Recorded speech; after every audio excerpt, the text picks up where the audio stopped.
him with his father, it's not even close. Tama. So even though I've argued that Sara is a poor copy of an originally problematic thing, she's still polling at 50-60%, and she's more or less tied with Rafi Tulfo in some surveys to be the next president. So it would be foolish to dismiss her ability. And then, she with a little bit retouch, she can also be quite showbiz good looking, si Sara.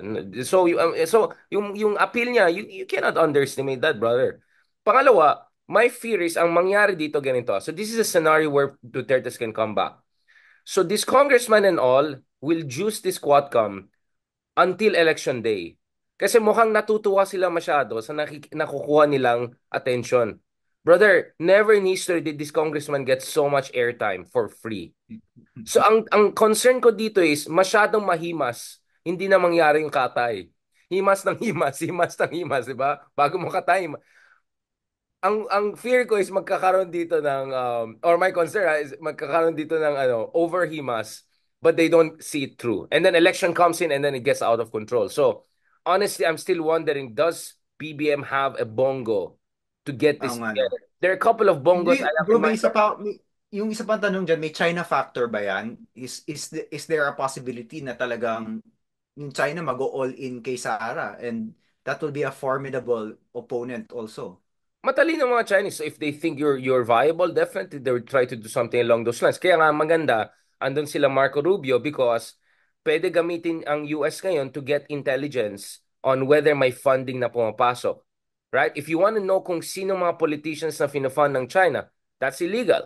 That could take you down. The Americans will help you there. Kaya si Ronald sabi niya, hindi na siya katulad dati na yung US ay mag-launch ng coup and all of that. I said, they don't have to launch coup. All they have to do is just to help the Philippine authorities to track down the money trail. And once you find that, tapos ng usapan dapat, diba? So the US, bro, invested ng US kay BBM at saka Philippines. They're not gonna allow Dutertes to come back. But you have to do your part pa rin, di ba? Kasi kumbaga, the stars are aligning against Dutertes, but you still have to get the job done. And then ito yung fear ko, bro. Someone who has a Malacanang connection, all right, told me there is a temptation now na pilitin si Martin Romualdez as a placeholder for Sandro. And that for Mm. me is a recipe for disaster. Like, Mm. I just don't know how Martin can... So baka nga ma-convince pa daw sila Tulfo na hindi natatakbo or mag-VP na lang kayo. Pahinga Kay muna kayo. Martin. Public service, yeah. So, if pipilitin Di nila mo yung... gagana yun? You think you can convince the Tulfos given na the momentum is on their side? Well, I mean, there are many ways to convince people. Um, Okay, okay. ah, Medyo natakot ako nung narinig ko yung scenario na. Like, I just hope they're not out of this, their mind. There's no way. That's very risky, kumbaga, just to put it nicely. If their plan is to force the Martin Romualdez and then so that Sandro will be, I don't know, 40 or whatever, delikado yan, magbo-backfire yan, and that will benefit the Dutertes. Kasi I just don't see how Martin can beat Sarah. And I just don't see how can they do that. Ay, oo, imposible yun. Medyo ang hirap, bro. But may nagsabi sa akin na may connection talaga sa may temptation na ganun. May temptation na ganun. Na this time we will go all the way, di ba? Whether we'll force a constitutional change, whether we'll just bulldozer our way through the election 2028. So, oof, doon ako biglang kinabahan. Like, if pipilitin nila yan, may chance talaga si Sara. It's even possible na marami sa opposition will rather side with Sara and all just to say, ayaw namin ng Marcos regime again. So I Or just, ayaw namin ng side with Sara para walang chacha. at least, in fairness to Duterte, they're still playing the electoral game. Diba? Mm. Mm. You were the very you were the perspicacious guy who said, tingnan mo, nanalong EDSA so far because Marcos is the one working within the constitutional order. But I could also make an argument in 2 years from now, maybe it's like this. The Dutertes still played the electoral game. They stepped down after 6 years. What if the Marcoses are the one who want to change the constitution by... Tapos yung Duterte, pro-constitution, pro-86, tapos si Sara comes out and says never again, like she did a couple months ago. And the Haru is once again the human rights. Bro, Yes, no? this is Philippines. In 2 years, that's very possible. Mm. That's what I'm saying. Di ko sinasabi mangyayari ito. Ang sinasabi ko, isa ito sa mga major Yung scenarios that are scenario. being Oo. seriously discussed. So, Mm. kaya sinasabi ko ito openly because Yung iba, they have to do what they have to do. Kung ikaw ay si Tulfo, nakikinig ka sa akin ngayon. Ikaw Lenny, ikaw Risa, whatever. Ikaw si Sarah, whatever. Draw your lessons from this eh. So, kaya bro, medyo ano ako eh, medyo edgy ako ngayon eh. Medyo edgy ako. Kasi when I heard that I understand, scenario, naintindihan ko na. suddenly Naintindihan ko na, na background actually mo. you're right na buti kasi hindi ko nasabi yan very openly but I just felt I have to say it na now kasi many people are saying wait si Richard bakit sobrang panic na naman siya na babalik mga Dutertes baka he's being emotional. My point is actually there's a backdrop to this. I've been hearing about this plan for 3 or 4 months already. Nung excited na tayo na eto na, yari na mga ano, may nagsabi, be careful what you wish for. Alam mo Tsaka yung misconception. nakakapanik naman talaga, di ba? Because I think we are in agreement na parang he's really probably the worst president of all time. Yes, maganda yung economic policy niya, pero Duterte? oo, Oh yeah. he's probably the worst Philippine president of all time. Despite, and I'm saying this despite the fact that I respect his economic policy. So, bilib na ako sa economic policy niya. And yet, I am still willing to say, worst president of all time. Dahil yung velocity ng pagpatay, at saka yung pagbenta ng kaluluwa, hindi lang ng teritoryo natin, kundi yung kaluluwa natin sa China. I mean, it's like you have the Duterte's back again, and meron talagang may sakit yung pamilyang yan eh. There's a darkness in that family that I Dysfunctional don't know where family. it It's a comes from. dysfunctional There's a family. very, very dark family. You can see it. You can see it now with Sarah. Yung darkness does not end with Digong, di ba? Papatay din yan eh. Hindi na talaga tayo pwede bumalik doon. My God. So, So yeah, I understand the so you see where I'm urgency. coming Basta from. sabi, I ah, didn't spell it out kasi. Yeah, so you're right na. I know you were a bit skeptical. Baka naman si Richard just being emotional. Kaya kanina medyo tumataas ang kilay ko. Like, wait lang, Lelo. There's a reason why I'm seriously worried. It's not just di because kasi I'm panicking. ayoko rin matakot eh. Kasi ano, you have Oh. to understand. No, I'm just being brutally honest. Nakatira ako sa US. Sobrang lungkot ko this week. Dahil Sorry, medyo bro. suck punch yung Sorry, bro. nangyari. Sorry. Tapos, I comforted myself in thinking, baka naman mas maayos yung sa bansa ko talaga. Pero grabe naman, kung bumalik sa mga Duterte, ano na yun, parang Ano naman uh, nagpa-depress ng tao. nakaka-depress. Nakaka-depress. I'm just saying, if you're Tulfo listening to me now, if you're Lenny listening to Ariza, do your part. Do your part. Kasi papunta pa tayo sa most interesting plot twist. Last point, bro. I still think Lenny has it in her. So I'm suddenly reversing my position in the sense that feeling ko malakas talaga ang dating ni Lenny eh. I won't be surprised if Lenny can be presidentiable again in 2026, 2027. Especially if she does very well in Naga. And then maybe Risa can be the VP here. Um, I can see that scenario. I can see that scenario. If, of course, again, this is scenario, meaning certain things have to pass. Assuming na tinapos yung mga Duterte, of course. Yes. Hmm. Tinapos or essentially below threshold of Uh, reactivation na sila, if I can put it that way. Now, they'll be around, like a Davao-based dynasty, but no longer a national force. That's doable. I mean, Dapat yung gawin sa kanila yung ginawa, like close yung ginawa ni Pinoy kay Binay. Talagang yeah, something like that. Yeah. more than that, actually even more than that, kung anong durog ginawa ni Pinoy kay, dapat yung gagawin sa kanila yung ginawa nila kay Dilima, ganyan. Ganong klaseng durog So, talaga, kung may durog. ginawa talagang mali si Sarah na graft or corruption, whatever, actually, even if she doesn't get impeached, because she doesn't have full immunity, hindi siya president, VP siya, she can be disqualified from office. Prosecute, Yeah, tsaka she can prosecute. still be disqualified. So, you can imagine a scenario whereby Duterte's are still a force in Davao, but no longer a national force, di ba? But going back to this, bro, I'm not feeling ko may laban pa rin si Lenny eh. To be honest. That's good to hear. That's good to hear. I think so, brother. I think so. And I'm saying this as someone who have been really saying Riza na. And I of course still 100% believe in Riza.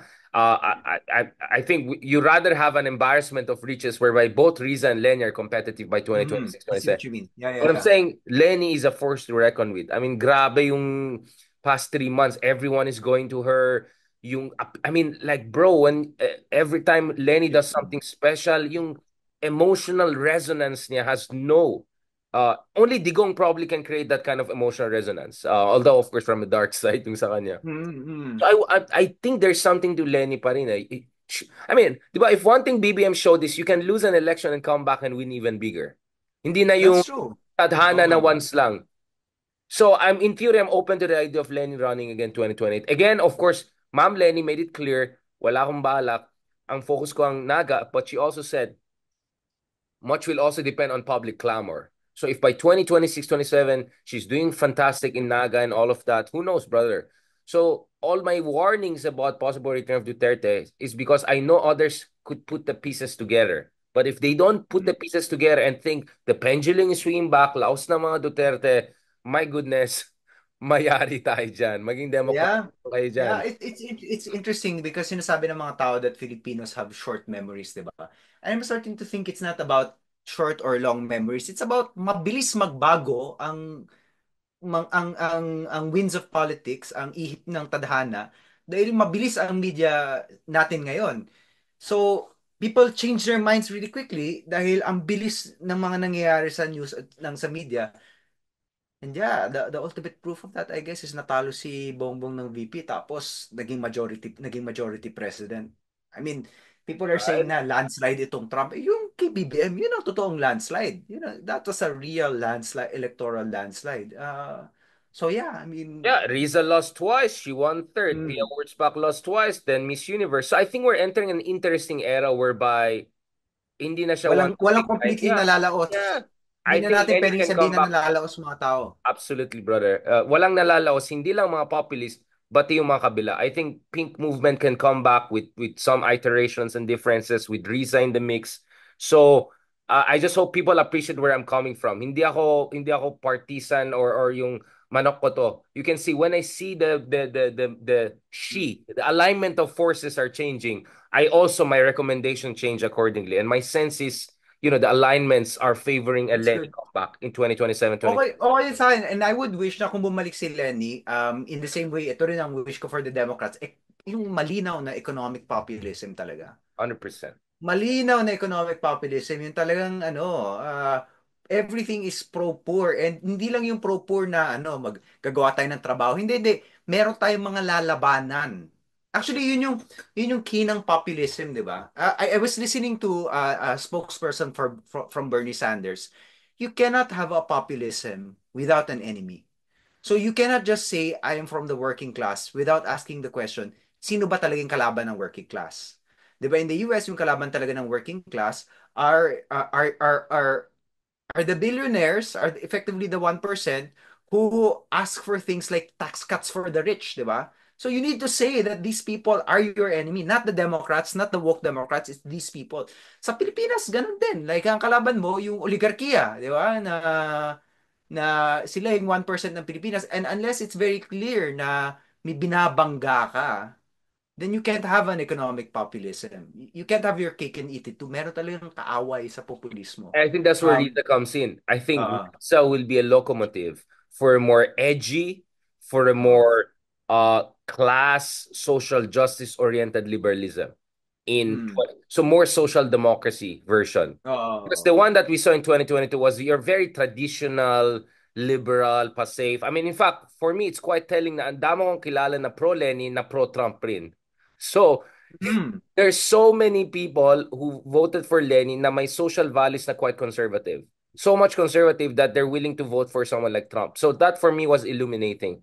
So ang kulang natin dito is a much more expansive, mass-based, economy-oriented version na yes, naintindihan ko sa Pilipinas, this is a Reagan nation, this is a Trump nation. Yes, I understand that. Pwede naman yan i-package eh. The fact that Riza has managed to win back-to-back elections in the toughest uh, of times shows social democracy can work. So I'm glad that Rizzo uh, is doing great, and I'm glad that Lenny is still a force to reckon with, and who knows, maybe there's something down the road. So I'm ending on a mm, very positive note, brother. Para you can sleep yeah. well.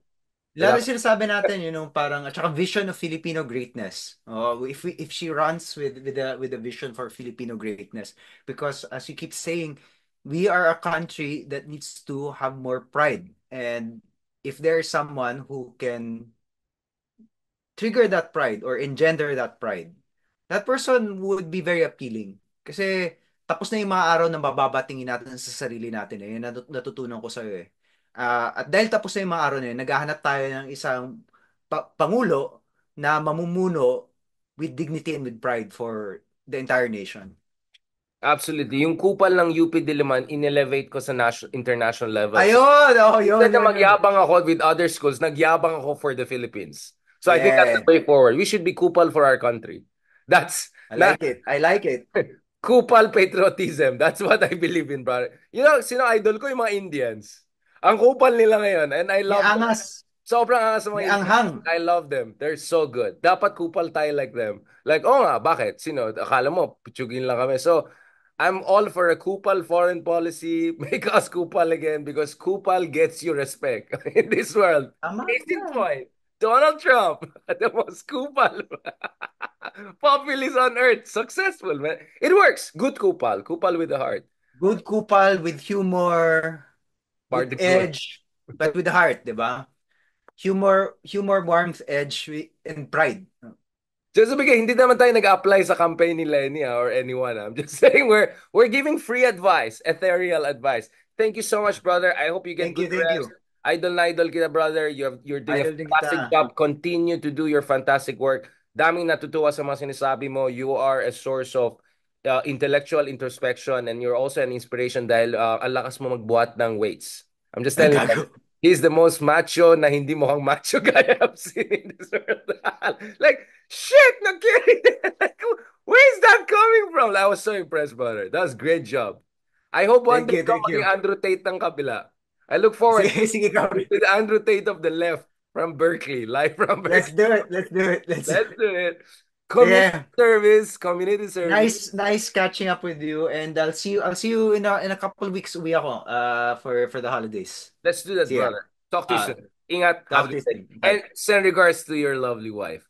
Oh, thank you, thank you. Twitter friends na kami Oo ngayon. nga, tinitweet ka. Alam ko, alam ko. Alam Nag-tweetan ko. kami. Oo. Oo. Talk to you soon.